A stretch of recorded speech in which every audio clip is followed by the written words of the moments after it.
नमस्कार। ये पहला कार्यक्रम है जिसमें मुझे 15 मिनट पहले बोलने का सुअवसर मिला है।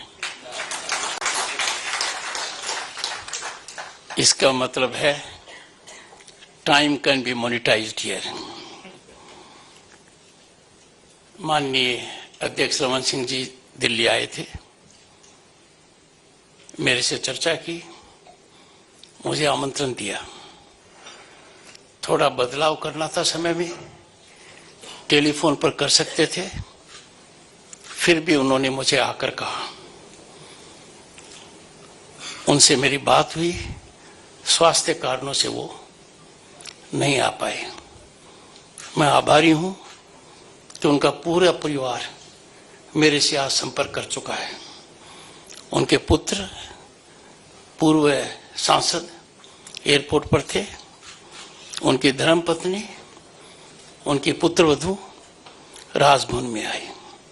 शारीरिक व्यवस्था ऐसी होती है जिसका ज्यादा ध्यान देना चाहिए। उनकी अनुपस्थिति जिस वजह से है आप सब जानते हैं, पर मैं उनको यहाँ विद्यमान मान रहा हूँ। एक अनुभवी राजनेता रहे हैं, प्रांत को उन्होंने नेतृत्व दिया है, लंबी राजनीतिक पारी खेली है। Shri Vishnudeo Sai ji, honourable chief minister of Chhattisgarh. Charan Singh जी ने कहा कि भाई ये स्थानीय ऐसा है, तो दो बात कहूंगा। कौशल्या जी का यहां से लगाव है, यही बताया क्या ने, और गहरा लगाव है। विष्णु देव साई के सास ससुर बहुत दूरदृष्टि रखते थे। उन्होंने अपनी बेटी का नाम कौशल्या रखा और इनसे बंधन मिला। दूसरी एक पुरानी कहावत है, समय ज्यादा इसलिए थोड़ा लूंगा, कि एक बीमार व्यक्ति बड़ा परेशान था, तो डॉक्टर आया, बोला परेशान क्यों हो? बोले डॉक्टर साहब मेरा पहला ऑपरेशन होने जा रहा है। तो डॉक्टर ने कहा मैं आपका ऑपरेशन करूंगा और मैं भी पहली बार ही ऑपरेशन कर रहा हूं, मैं तो परेशान नहीं हूं। तो विष्णुदेव जी निश्चित रूप से अच्छे सर्जन होंगे, मेरे मन में कोई शंका नहीं है। Shri Arvind Sahu ji, honourable deputy chief minister of Chhattisgarh, आज मुझे दो का साक्षात्कार हो गया। एक तो पूर्व राज्यसभा सदस्य, एक पूर्व लोकसभा सदस्य। Loss of the parliament is gain of Chhattisgarh assembly, मेरे मन में शंका नहीं है। चरणदास महंत जी ने, पहले तो मैं सदन के नेता को कह दूं, यदि कोई प्रतिपक्ष का नेता पहले विधानसभा अध्यक्ष रहा हुआ है तो इससे बड़ी चुनौती सदन के नेता को हो नहीं सकती। चरणदास महंत बहुत बड़ी चुनौती देंगे,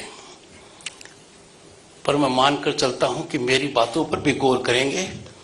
चुनौती सकारात्मक होगी, नियम सम्मत होगी, और हर समय वो याद करते रहेंगे कि मैं विधानसभा का अध्यक्ष था।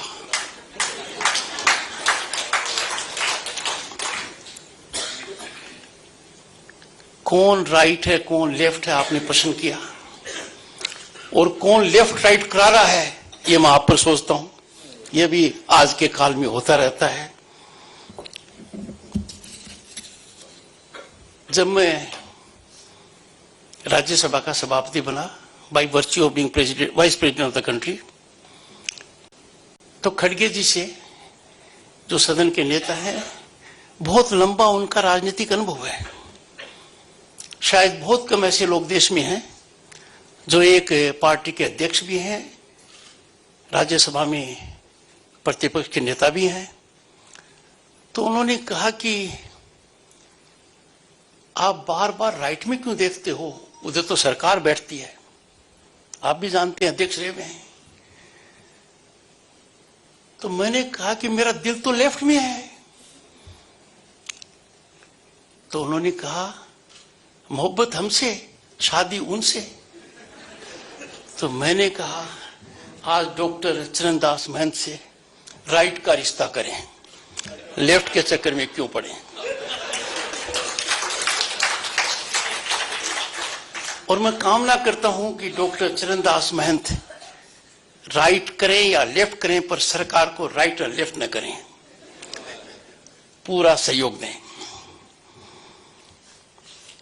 ब्रजमोहन अग्रवाल जी पुराने नेता हैं, संसदीय कार्य मंत्री हैं।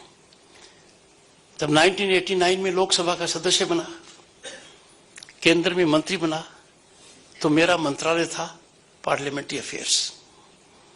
मुझे समझ में नहीं आया कि इसमें कौन से अफेयर्स होते हैं। और इंडिया टुडे ने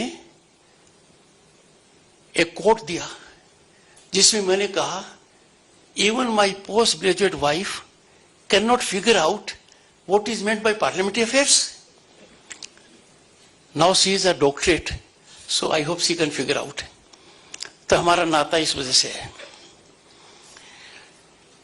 ये मैं आपको बताना चाहूंगा कि रायपुर से बिलासपुर वाली सड़क है, सिंगल लेन थी, डबल लेन थी, देरी से बनी, 4 लेन बनी, मैं चला हूं उस पर।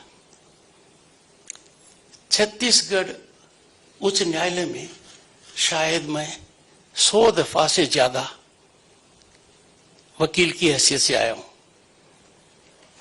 पर यह बात डॉक्टर चरणदास महंत जी से छूट गई। मेरा नाता बहुत पुराना है। छत्तीसगढ़ प्रोफेशनल दृष्टि से मेरी कर्म भूमि है और मेरा लगाव आपसे गहरा है। श्री सतीश महाना जी उस विधान मंडल, उस विधानसभा के अध्यक्ष हैं जो देश का सबसे बड़ा प्रांत है। 8 बार विधानसभा का सदस्य होना कितना मुश्किल होता है, ये आप और हम समझ सकते हैं। इन्होंने बहुत जबरदस्त काम किया है। इनका उद्बोधन आपके लिए अत्यंत लाभकारी रहा होगा, मेरे मन में कोई शंका नहीं है। मेरे सामने बहुत अनुभवी लोग बैठे हैं, जो प्रतिपक्ष में भी हैं, सत्ता पक्ष में भी हैं। पूर्व अध्यक्ष श्री धर्मलाल कौशिक जी भी हैं। आप सबकी उपस्थिति छत्तीसगढ़ के लिए लाभकारी होगी, ये मेरे मन में कोई शंका नहीं है। 50 से ज्यादा विधायक नए होना, ये कार्यक्रम उनके लिए ही नहीं है, ये कार्यक्रम सभी विधायकों के लिए है। जब भी किसी विश्वविद्यालय में जाता हूं, विद्यार्थियों को एक बात कहता हूं, your degree does not mean you and learning. सीखना निरंतरता से रहना पड़ता है। और अनुभवी विधायकों की उपस्थिति का मतलब, जो पहली बार चुनकर आए हैं उनको उनसे भी बहुत ज्ञान मिलेगा, चर्चा से ज्ञान मिलेगा, और पल पल आपका जो बीतेगा यहां, वो आपको मजबूती देगा कि आप अपनी शपथ का पूरी तरह से उपयोग करो, सार्थक रूप से करो।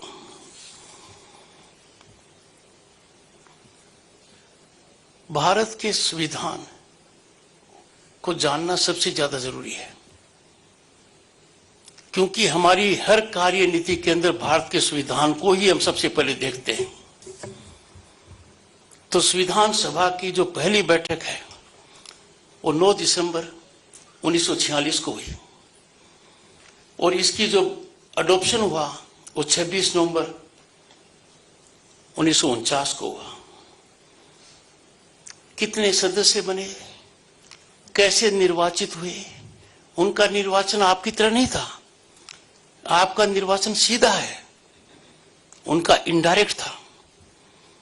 उसमें एक कैटेगरी और थी कि एक तो इनडायरेक्ट इलेक्शन होना और एक प्रिंसली स्टेट्स का रिप्रेजेंटेशन होना, और जो कमिश्नरेट्स थे 4, उनके भी एक एक सदस्य होना।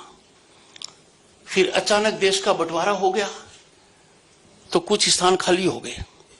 तो शुरू में जो सदस्यगण थे उनकी संख्या कम आ गई, और जब संविधान के दस्तखत हुए कुछ लोग उस पर दस्तखत नहीं कर पाए, संख्या बहुत कम है। ये पूरी जानकारी जब आपको होगी तो आपको ये पता लगेगा कि हमारे संविधान का निर्माण कैसे हुआ। पर संविधान के कुछ पहलू हमसे छिपे हुए हैं। मैं आग्रह करूंगा सदन के नेता को, माननीय रमन सिंह जी को, प्रतिपक्ष के नेता को, कि संविधान की जो मूल प्रतिलिपि है जिस पर दस्तखत किए गए थे उसकी जानकारी आपको होनी चाहिए।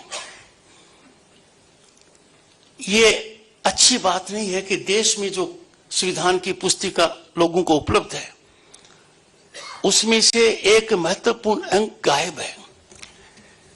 संविधान में 22 मिनिएचर्स हैं, वो हमारे 5000 साल की सांस्कृतिक धरोहर को संकेत देते हैं।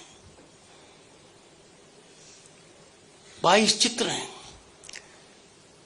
नंदलाल बोस ने वो चित्र बनाए, कला मंदिर का सहयोग लिया, और उन्हीं चित्रों को जब आप देखोगे कि उन चित्रों को कहां कहां स्थापित किया गया है। जब आपने कौशल्या जी का नाम लिया तो उसमें राम, सीता, लक्ष्मण का चित्र है। वो अयोध्या आ रहे हैं और वो संविधान के पार्ट 3 में है। संविधान का पार्ट 3 मौलिक अधिकारों से जुड़ा हुआ है। प्रजातांत्रिक व्यवस्था में मौलिक अधिकार अहम है। यदि मौलिक अधिकार नहीं है तो आप प्रजातांत्रिक व्यवस्था में नहीं रह सकते। मौलिक अधिकारों में बोलने की स्वतंत्रता, समानता का अधिकार से बहुत से अधिकार हैं। उसके अंदर इस चित्र का होना कितना महत्व रखता है। भगवान श्री कृष्ण अर्जुन को उपदेश दे रहे हैं। यह पार्ट 4 में है, directive principles of state policy, नीति निर्देशक तत्व है। यह है। आज के दिन भ्रमित होकर हम हमारी संस्कृति को कई बार नकार देते हैं। न्यायालय तक का मुद्दा बना हुआ है, पर हमारे संविधान निर्माताओं ने बहुत सोचकर विवेकपूर्ण तरीके से इन बातों का ध्यान दिया। जैन मुनि का है वहां उल्लेख है, सिख के गुरुओं का उल्लेख है, शिवाजी का उल्लेख है, अकबर का उल्लेख है, गांधी जी का है, रानी झांसी का है। पर यह बात जो पुस्तिका आपको मिलती है उसमें नहीं है, वो अधूरी है। मैं आप सबसे अनुरोध करूंगा कि आप एक ऐसी प्रतिलिपि संविधान की रखिए जो बिल्कुल वो ही हो जो संविधान निर्माताओं ने, founding fathers of Indian constitution, उन्होंने ऐसा किया हो। अपने संवैधानिक इतिहास को जानना भी बहुत जरूरी है। Doctor B.R. अम्बेडकर संविधान सभा में ड्राफ्टिंग कमेटी के चेयरमैन थे। Doctor B.R. अम्बेडकर ने संविधान के हर अनुच्छेद को ड्राफ्ट किया, पर डॉक्टर B.R. अम्बेडकर ने 370 को ड्राफ्ट करने से मना कर दिया। आपकी जिज्ञासा होनी चाहिए, आपको जानकारी होनी चाहिए कि डॉक्टर B.R. अम्बेडकर ने अनुच्छेद 370 को क्यों नहीं ड्राफ्ट किया। उन्होंने पत्र लिखकर क्या संकेत दिया और कैसे वो 370 हमको परेशान करता रहा। कैसे भारत के संविधान में जिसको टेम्पररी कहा गया वो 7 दशक तक परेशानी का कारण बना। आपको इसमें पढ़ना चाहिए कि 1963 में लोकसभा में तत्कालीन प्रधानमंत्री पंडित जवाहरलाल नेहरू ने कहा था 370 घिसते घिसते घिस जाएगा। उनका आकलन क्या था? पर मैंने 1990 में केंद्रीय मंत्री रहते हुए कश्मीर की पीड़ा देखी है। हम कश्मीर गए थे, वहां के हालात ज्वलंत थे। पीड़ादायक थे, अब वो 370 नहीं रहा। यह एक सुखद काम विधायिका ने किया है। हर सांसद साधुवाद का पात्र है जिसकी भागीदारी 370 को समाप्त करने में रही है। दूसरा, भारत का इतिहास देखेंगे, संविधान से जुड़ा हुआ है कि हमारे देश का निर्माण इंटीग्रेशन ऑफ प्रिंसली स्टेट से हुआ है। यह काम सरदार पटेल का था। लौह पुरुष सरदार पटेल ने अनेक प्रिंसली स्टेट्स का इंटीग्रेशन भारत राज्य में किया। उनका जिम्मा था, पर उनको एक जिम्मा नहीं दिया गया, और वो जिम्मा था जम्मू एंड कश्मीर के इंटीग्रेशन का। तो आपको सोचना पड़ेगा, आज के दिन विवेचन करना पड़ेगा कि 370 अनुच्छेद को डॉक्टर अंबेडकर ने क्यों ड्राफ्ट नहीं किया और सरदार पटेल से इंटीग्रेशन के काम पूरा दिया गया सिवाय जम्मू एंड कश्मीर का। यह आपको देखने की बात। इस संविधान की जर्नी के अंदर जो बड़े बड़े बदलाव हुए हैं उसकी जानकारी आपको होनी चाहिए। जब संविधान निर्माताओं ने पहले तय किया कि राज्यपाल और राष्ट्रपति हर सत्र की शुरुआत में भाषण देंगे, साल में 3 या 4 सत्र होते हैं, हर सत्र का शुरुआत करना कल्पना थी संविधान निर्माताओं की, पर तुरंत समझ गए कि यह व्यवहारिक नहीं है। साल में 4 बार महामहिम राष्ट्रपति या महामहिम राज्यपाल ये दिगर राज्य विधानमंडलों का संबोधन करेंगे तो ठीक नहीं है। उन्होंने बदलाव किया कि साल में 1 बार प्रथम सत्र में। पर एक जानकारी जिसको आप नजरअंदाज कर रहे हो, संविधान निर्माताओं ने हमें मौलिक अधिकार दिए, हमें बोलने की अभिव्यक्ति दी। उस अभिव्यक्ति पर कोई अंकुश नहीं था। संविधान का जो पहला संशोधन हुआ लोकसभा बनने के बाद, the first amendment in the Indian constitution, अभिव्यक्ति के ऊपर अंकुश लगाया गया। सोचना पड़ेगा वो अंकुश क्यों लगाया गया, कितना लगाया गया, कितना सार्थक था। मेरे कहने का मतलब है कि लगातार संविधान में जो बदलाव है वो विधायिका का काम है। पहले संविधान में एक व्यवस्था दी गई थी कि हमारे चुनाव होंगे राज्य स्तर पर और केंद्र स्तर पर, विधानमंडल होंगे और संसद होगी। फिर 90 के दशक में बड़ा बदलाव आया कि भारत के संविधान में पंचायत और नगर पालिका को भी जोड़ा जाए। एक बहुत जबरदस्त व्यवस्था की गई, और यह व्यवस्था होते ही Bharat became the only country in the world to have structured constitutional mechanism for democratic process at the panchayat level, at the panchayat samiti level, at जिला परिषद level, at state level, at central level. कहीं नहीं है कि हमारे संविधान में बदलाव आया। कोऑपरेटिव्स हमारे संविधान में पहले नहीं थे। यह सहभागिता का बहुत बड़ा परिणाम है। It can lead to really exponential consequences. यह ऐड किया गया। तो जब तक विधायक संविधान की इस जर्नी के भागीदार नहीं बनेंगे, तब तक सही मायने में आपकी जो कर्तव्य निष्ठा है वो पूरी तरह से जागृत नहीं होगी।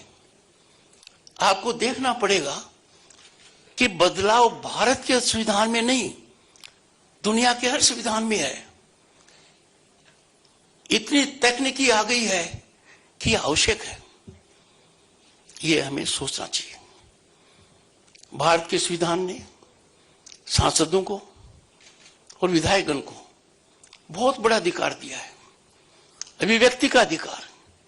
आप सदन में जो बोलते हो, कुछ भी बोल सकते हो, निर्भीक होकर बोल सकते हो, आप पर कोई मुकदमा नहीं चल सकता।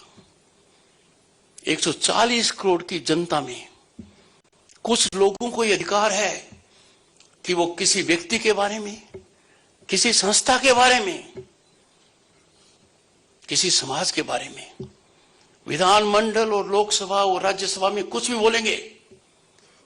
वो 140 करोड़ लोग, ये सभी वर्ग ऐसा है, न दीवानी मुकदमा कर सकते, न फौजदारी मुकदमा कर सकते। वही बात आप सदन के बाहर कहोगे, आप पर मुकदमा चल सकता है। You can be hold up for civil and criminal liability, defamation, civil and criminal damages. आपको आत्मचिंतन करना होगा कि